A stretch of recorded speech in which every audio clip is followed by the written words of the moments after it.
The final stretch for the Jodi Arias trial. 4 months of testimony, dozens of witnesses, hundreds of questions. The last testimony today, closing arguments start tomorrow. And ABC's Ryan Owens is back with all the latest. Could today finally be it? After 4 months, 36 witnesses, is this the last day of testimony in the Jodi Arias murder trial? That's what the judge promised the jury last week, warning today might be a marathon. We are going to stay here until we finish. On tap today, yet another set of dueling psychologists with very different opinions about what drove the 32-year-old killer to shoot and repeatedly stab her ex-boyfriend. The simple answer is that he attacked me, and I defended myself. Arias has changed her story many times about that day in June of 2008 when she killed Mormon businessman Travis Alexander. First, she said she wasn't there.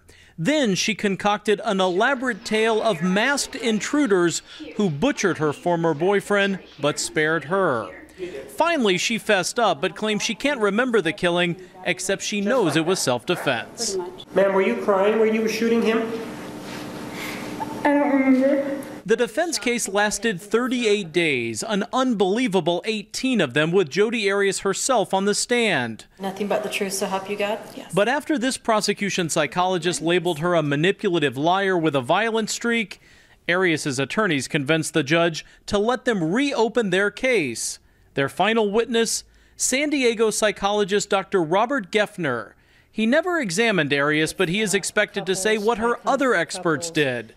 She's a battered woman, not a cold-blooded killer. Jurors, after a while, if they start to feel preached to, if they start to feel like we've already heard an expert talk about this, they begin to get resentful. It also means the prosecutor will get to call yet another of his own psychologists to the stand.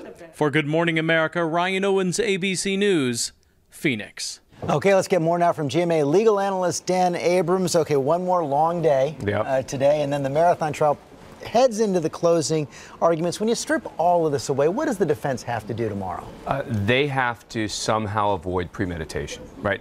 This is not a case about whether Jodi Arias is going to get convicted. She's going to get convicted, or there'll be a hung jury.